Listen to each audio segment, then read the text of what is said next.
I'll follow you to the end of the earth. Good morning. What a wonderful and emotional coming together. Again, I want to thank all of my colleagues in the Congress for their broad support as we go through this severe economic problem that our great nation has. I want to thank Shelley Silva for being a friend in Albany when our state really needs the type of leadership that you have provided over the years, but especially now as our party and our government is in need of repair.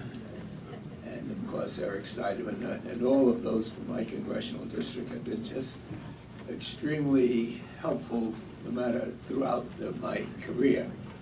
And I want to thank our New York delegation as well as our Speaker Quinn, and of course our new guy on the block, our comptroller, who acts like he's been there for decades, but I look forward to working with him and everyone that is here. My partners in government, I hope Gary hasn't left because he has to explain that part to me in the speech about kids becoming 80 when you become 100.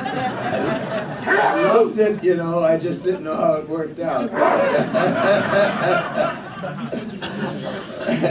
New math, huh? And of course, Rabbi Miller, he and his dad has been an inspiration and a guide and a pilot for me as I have negotiated my young life and my more senior life in politics as well as parts of my private life. This is a very important moment for me because first I was looking forward to meeting the Consul General to thank him for Israel once again coming up to the moral bat as relates to the tragedy that happened in Haiti. You know, a lot has been said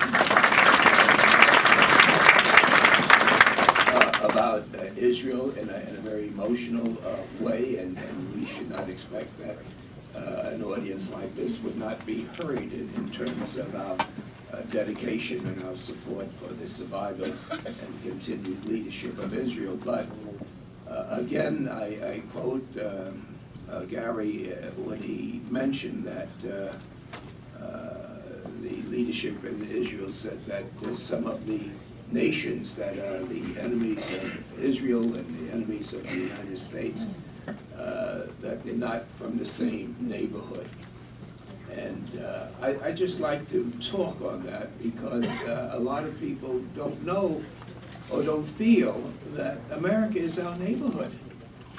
America stands for all of the things that we have been raised to understand makes you a better person. It was just no surprise to see that Israel had set up a hospital in Haiti. We expected that. And we expect that wherever there's a need for technology, wherever there's a need for people to try to help each other, that we expect Israel is going to be there. Some people have said that it appears as though that I have not been fair to some of the Arab states in terms of seeing how we can protect Israel against threats. But again, some of these countries are not from our neighborhood. It wasn't neighbors who decided that they were going to attack the United States in 9/11. It wasn't neighbors who believe that they can destroy themselves and destroy other people's lives. It wasn't neighbors that you believe that you can sit down at a table with and try to understand that if we don't come together in this world, that those who threaten Israel are threatening our neighborhood of democracy. If you take a look at Iran and her supporters, none of those supporters are from our neighborhood.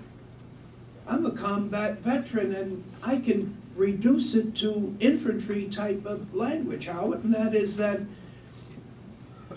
if you were in a foxhole and your life depended on it, if you're trying to survive, if you wanted to look for those principles that you truly believed in, who would you want to be in a foxhole with? And clearly the answer is for those people who believe in democracy, who have the compassion, that really believe that if something happened to one of our neighbors, it happens to what? It happens to us. And so it's not that Iran is just a threat to the survival of Israel. Iran is a threat to her neighbors and to the free world as we know it. And the whole idea that you can come to a bargaining table loaded with bombs in order to destroy people's families and their nation, it really doesn't make sense to look at this as Israel's problem, when indeed it's our world's problem. Those of us who serve in the Congressional Black Caucus, and I wasn't here to hear my friend Ed Towns, Chairman Towns, speak, but the truth of the matter is that for all of our lives in the United States, the Jewish community has been what? Our neighbors.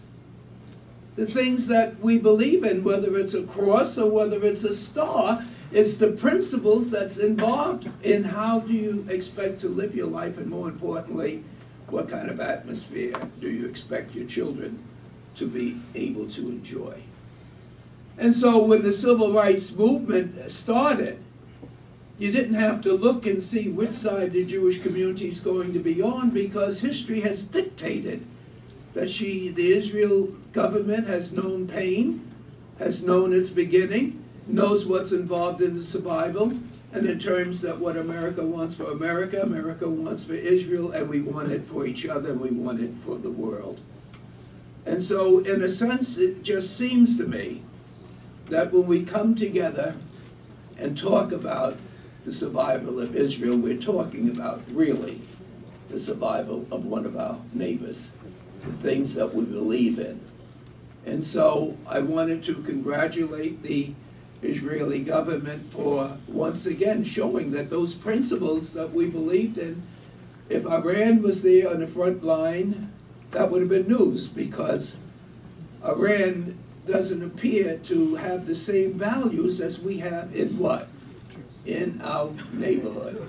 And so I continue to be amazed with every step of my political life how the New York City community has been my family as well as my neighbors. And when you look at the color and the religion of our friends, a lot of people in the Middle East have not been included as my neighbors, not because of the differences in religion, but in the differences in how they expect our next generation to survive. And I, for one, do not believe that it's a profile in courage to help those in your neighborhood, because when we are in trouble, our neighbors are in trouble, our nations would be in trouble, our values are in trouble, and that is the reason why God has blessed all of us with the understanding that it's not just one person or one nation's problem, it's those that believe in the decency and the future of our country and our families and our values. So thank you once again for that broad-based support. As a matter of fact, if things were bad for me, and they're not, I would just come in here just to get my battery recharged. Thank you.